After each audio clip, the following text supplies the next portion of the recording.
Hello friends. तो अपने last video में हमने एक सिंपल सा एक प्रोग्राम लिखा था, जहां पर हमने देखा था कि हम अपने प्रोग्राम को रन करके हमने सब कुछ इसको समझा था। ओके, आज हम बात करने वाले हैं कि कैसे हमारा प्रोग्राम एग्जीक्यूट होता है, क्या कैसे होता है। ओके, तो चलिए हम समझते हैं। जब भी हम प्रोग्राम लिखते हैं तो हमारा ये क्या कहलाता है, जो हमने लिखा है प्रोग्राम है।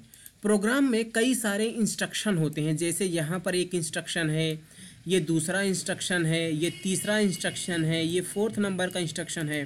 तो प्रोग्राम में हम लोग क्या करते हैं, कई सारे इंस्ट्रक्शन को लिखते हैं।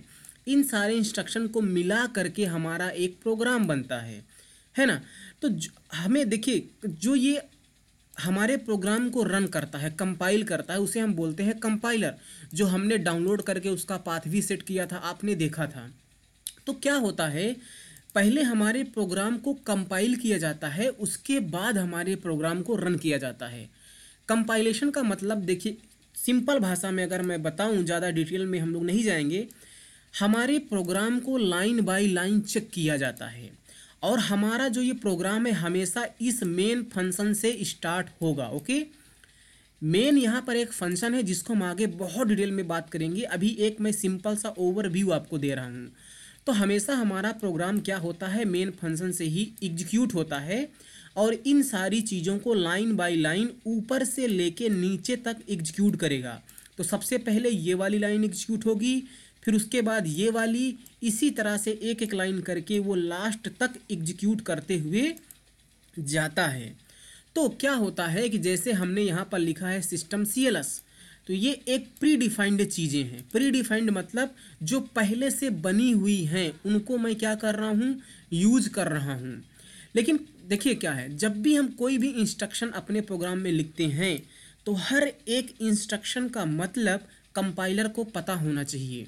कंपाइलर कौन है, जो हमारे इस पूरे प्रोग्राम को रीड करेगा लाइन बाय लाइन, इस तरह से क्या करेगा, उसको चेक कर रहा है। तो कंपाइलर को हर एक लाइन का मतलब समझ में आना चाहिए। जिस भी लाइन में कंपाइलर को समझ में नहीं आएगा, उस लाइन के लिए वो एरर जनरेट कर देगा। तो हम लोग जो इंस्ट्रक्शन लिखते हैं, एक रूल के अंतर्गत लिखते हैं, एक रूल को फॉलो करते हुए ही लिखते हैं। ऐसा नहीं कि हमने यहाँ पर कुछ भी लिखा है, हम कुछ भी इसके नीचे इस तरह से कुछ भी लिख दें, ऐसा हम नहीं कर सकते। अगर मैं इसको सेव करूं, देखिए ये हमारा जो एडवांस है, मतलब जो ये हमारा आईडी है, ये सजेस्ट कर रहा है कि यहाँ पर देखिए आपने कुछ गलत किया है। यहाँ पर ये बल्ब जला रहा है ना, और यहाँ पर नीचे ये रेड कलर में लाइन भी ड्रा कर रहा है। ये क्या कह रहा है कि आपने कुछ गलत चीज़ें यहाँ पर लिख दी हैं। तो इस तरह से जब भी हम रूल्स को फॉलो करते हुए इंस्ट्रक्शन को नहीं लिखेंगे, तो हमारे प्रोग्राम में एरर्स होगी। हमारा ये कंपाइलर सजेस्ट करेगा कि आपने यहाँ पर हो सकता है कुछ मिस्टेक किया है। समझ में बात आ रही है आपको? तो हर एक लाइन का मतलब कंपाइलर को पता होना चाहिए। तो जो प्री डिफाइंड चीज़ें हम लोग यूज़ करते हैं, जैसे यहाँ पर हमने यूज़ किया है सिस्टम सीएलएस।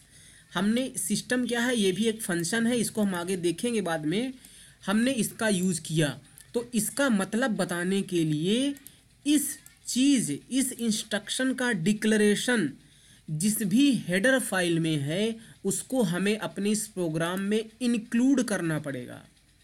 हमने यहाँ पर क्या बोला कि ये जो हमने इंस्ट्रक्शन लिखा है, इसका जहाँ भी डिक्लेरेशन है, जिस भी हेडर फाइल में डिक्लेरेशन है, उस हेडर फाइल को मुझे अपने प्रोग्राम में इंक्लूड करना पड़ेगा। इसका मतलब जो प्री डिफाइंड चीज़ें हैं, उनका डिक्लेरेशन, उनका मतलब किसी हेडर फाइल में बताया गया है।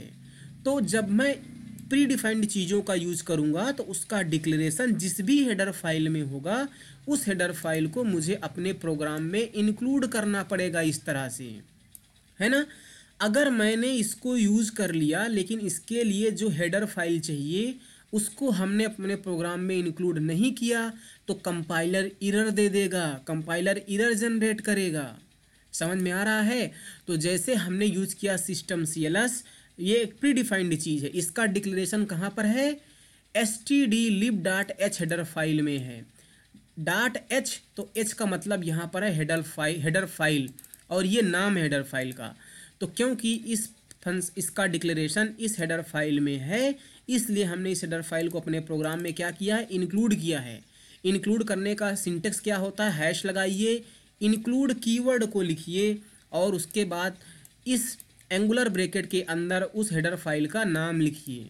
इसी तरह से हमने प्रिंटफ यूज़ किया है जो कि एक प्री डिफाइंड चीज़ है, तो इसका डिक्लेरेशन stdio.h हेडर फाइल में है, इसीलिए हमने इसको भी इंक्लूड किया। हमने यूज़ किया है getch का डिक्लेरेशन conio.h हेडर फाइल में है, इसलिए हमने इसको भी इंक्लूड किया है। समझ में आ रहा है? इसका मतलब आपको समझ में आना चाहिए कि जो कुछ भी अपने प्रोग्राम में लिखते हैं उसका हर एक मतलब कंपाइलर को पता चलना चाहिए, नहीं तो एरर आ जाएगी।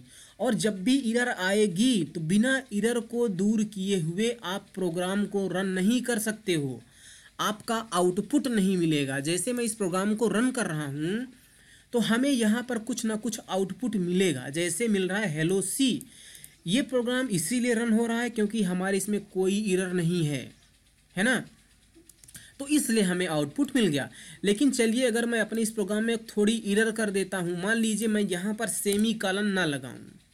सेमी कॉलन जब हमने नहीं लगाया तो यहाँ पर एरर जनरेट हो जाएगी और देखिए वो बता रहा है, यहाँ पर एरर शो कर रहा है।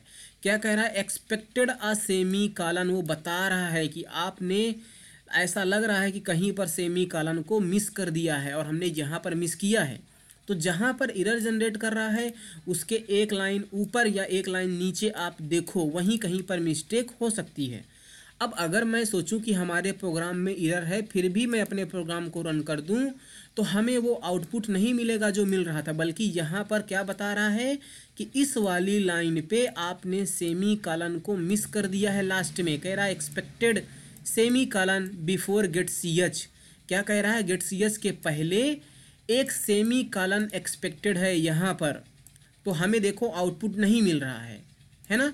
लेकिन अगर मैं इस एरर को रिमूव कर दूं, सेमी कॉलन मैं यहाँ पर लगा दूं, प्रोग्राम को सेव कर दूं, सेव करने के बाद मैं रन कर दूं तो हमारा प्रोग्राम यहाँ पर रन हो जाएगा, हमें आउटपुट यहाँ पर हेलो सी मिल जाएगा।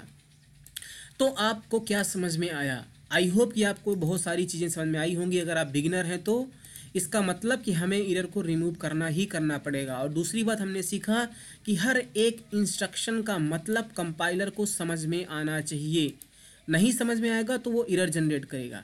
जो चीज़ें हम प्री डिफाइंड यूज़ करते हैं, मतलब जो चीज़ें पहले से बनी हैं, अगर हम उनको यूज़ कर रहे हैं तो उनका डिक्लेरेशन जिस भी हेडर फाइल में है उस हेडर फाइल को मुझे अपने प्रोग्राम में इंक्लूड करना पड़ता है ना। तो आई होप आपको समझ में आया होगा। और यहाँ पर देखिए मैं माउस का जो व्हील है उसको स्क्रॉल करके अपने इसको फ़ॉन्ट को घटा बढ़ा पा रहा हूँ।